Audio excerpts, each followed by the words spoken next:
buenas tardes. Nos encontramos hoy con el doctor Pablo Valdés Solís, presidente saliente de la SERAM y presidente del comité organizador del Congreso SERAM 2021. ¿Qué tal, Pablo? ¿Cómo estás? Hola Isabel, buenas tardes. Muy bien.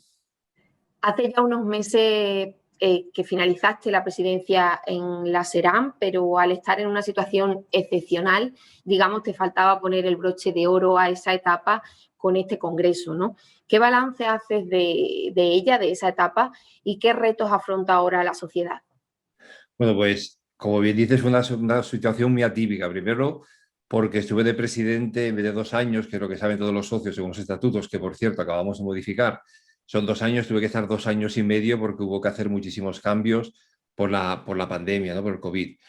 Eh, por una parte, por el balance positivo, porque bueno, el trabajo de la Junta fue muy duro, ya no vamos del COVID, que bueno, ya comentaremos temas especiales, pero sí que es verdad que llevábamos un trabajo de los últimos 2 años, de los 2 años anteriores, con unos proyectos muy ambiciosos de reestructuración de la SERAN, de consolidar las cuentas y de muchas cosas, ¿no? Entonces, tú eso te das cuenta cuando tienes que hacer la memoria final de la presidencia y empiezas a buscar y estructurar la memoria y ves todas las cosas que se hicieron casi sin darte cuenta, porque esto es un trabajo de día a día y continuo.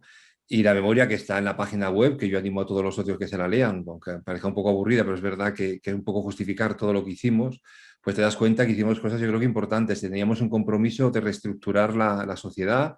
La fundación había perdido sentido desde su origen en los años, hace ya más de 40 años, y hicimos un cambio que fue muy complejo de estatutos y demás para que sea una estructura dinámica que ya queda para la nueva junta directiva.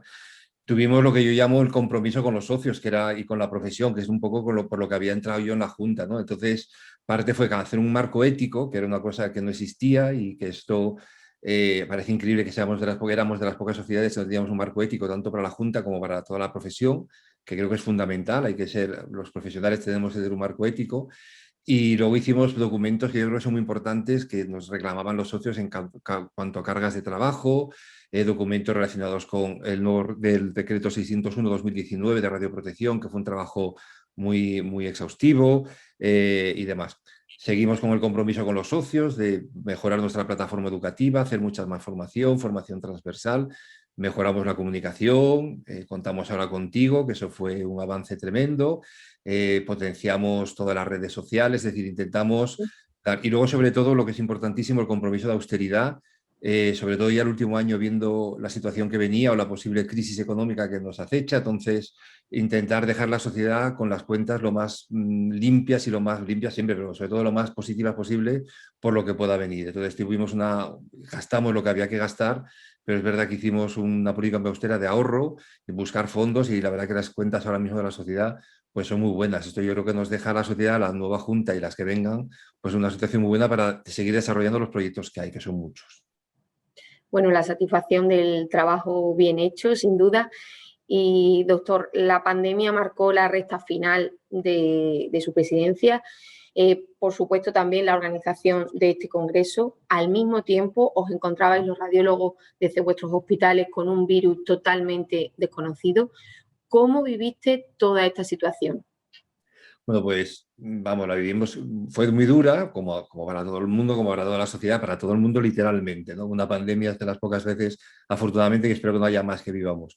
Pero, y al mismo tiempo, aunque suene paradójico, raro, fue muy gratificante, en el sentido, yo creo que todo este tipo de cosas, tanto en el trabajo como en la sociedad, la SERAN y demás, lo que buscas es hacer cosas con sentido. Ya más que la carga de trabajo en sí, lo importante es que cuando tú hagas algo, le veas utilidad y creas que haces algo que sirve. Y yo creo que pocas veces en mi vida o profesionalmente o incluso en la SERAN hubo una respuesta tan clara de que lo que estábamos haciendo era útil y servía de algo. Entonces eso te anima, porque fue un año muy duro de dormir, de estar durmiendo 3, 4 horas, meses y meses, trabajando sin parar, con incertidumbre en la SERAN, con todas las dudas por el Congreso, pero en los hospitales, como comentas, durísimo porque teníamos una situación que no sabíamos dónde estábamos, lo que nos venía, no había bibliografía, no había nada, hubo que hacer todo de cero. Entonces eso fue un reto tremendo, trabajamos durísimo, hicimos muchos documentos, hicimos cosas que te hacen mucha ilusión, aunque es una anécdota relativamente tonta, pero uno de los pósters que hicimos lo usaron en Macedonia, el país de Macedonia, como referente para todos los médicos, para usarlo eso son cosas que te hacen mucha ilusión, porque contactó conmigo un médico macedonio que trabaja en España como oftalmólogo, pero en fin, fueron muchas cosas, o un documento de los técnicos que resulta que lo difunden en Japón o lo usan en Brasil, ¿no? Que te lleguen todos los días correos de ánimo de los radiólogos, de agradecimiento, tanto de toda Hispanoamérica, de España, todo eso anima. Y eso hizo que la situación tan durísima la lleváramos mejor. Fue muy dura, sigue siéndola porque todavía no hemos salido, aunque estemos ahora mucho mejor gracias a las vacunas. Pero bueno, globalmente, pues la satisfacción de haber hecho un trabajo que se agradeció mucho, se hablaron mucho, de hecho se ve con marcadores, indicadores como las visitas en la página web, que pasamos de pocos cientos o miles a decenas y casi 100.000 visitas en un mes, y las redes sociales y demás. O sea que fue duro, sigue siendo duro y muy gratificante al mismo tiempo. Me centro ahora, doctor, en uno de los temas que va a abordar en el Congreso, Creatividad e Innovación como retos actuales para el radiólogo, que es el título de la conferencia inaugural del próximo miércoles 19 de mayo. Cuéntanos brevemente por qué un radiólogo debe ser creativo. Bueno, primero que animo a la gente que vea la charla, como no vamos a hacer spoilers, ¿no? Pero en esencia es que hay que ser creativo siempre, y sobre todo cuando vienen momentos difíciles, yo siempre lo digo, cuando una cosa funciona bien, si no la engrasas mucho y no le das, o como un tren no le das mucho carbón, eso se acaba parando por los rozamientos y demás. Entonces el día a día llegas a tu zona de confort y acabas, si no te estás dando caña continuamente, no mejoras y demás. Entonces ahora nos viene una época difícil, lo vimos con el COVID, pero estamos con muchas amenazas, tanto internas como externas, y o somos creativos y somos innovadores, o tenemos un futuro más difícil, porque va a ser difícil para todos, pero nuestra profesión, porque es una profesión tan bonita, es una profesión tan valorada, tiene muchos amigos que nos la quieren robar, ¿no? Entonces, hay que ser innovador, hay que ser creativo. Y para ser innovador hay que ser creativo, y para ser creativo hay que pensar, hay que tener las ideas claras, hay que tener tiempo para meditar, hay que jugar a cosas, hay que plantearse las cosas de forma distinta. Y es un poco lo que planteamos en la conferencia inaugural, que es una conferencia un poco atípica, porque no hablo del típico liderazgo, ni hablo de gestión, hablo de cosas un poco más, bueno, raras, pero bueno, yo creo que un poco de estímulo, ¿no? Y a ver si con eso conseguimos ser todos muy creativos, que lo somos. La radiología siempre fue muy creativa, pero podemos serlo más. Pues no nos la perderemos, creatividad frente a las amenazas internas y externas a las que se enfrentan los radiólogos. Hablarás también durante el Congreso de inteligencia artificial. La pregunta un poco del millón por excelencia, ¿es realmente la inteligencia artificial una oportunidad o una amenaza para los radiólogos?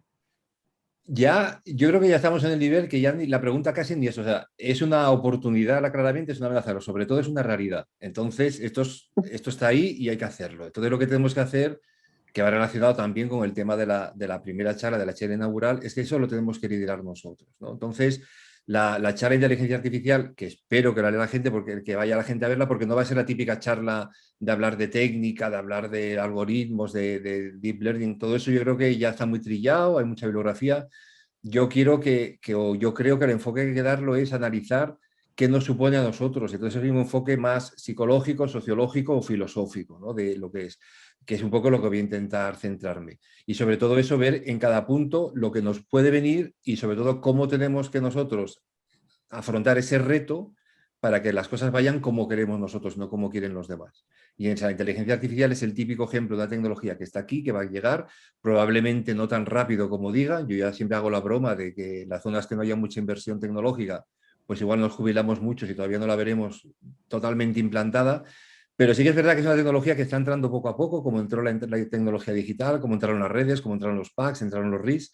Esta es más disruptiva que las anteriores, pero es verdad que todo el mundo usa el término de inteligencia artificial con mucha normalidad, como cualquier cosa lo llama inteligencia artificial. Entonces también es una de las cosas que tenemos que sentar. ¿Qué es inteligencia artificial para nosotros, ¿no? Pues un poco eso, pues sobre todo ver cómo tenemos que rediseñar nuestro trabajo, rediseñar nuestra formación y todo, para que la inteligencia artificial la aprovechemos y no se aprovechen otros de ella. Pues muchísimas gracias, doctor Valdés, por atendernos, y muchísimo éxito en este congreso, que es el primer congreso virtual para la SERAM. Muchas gracias.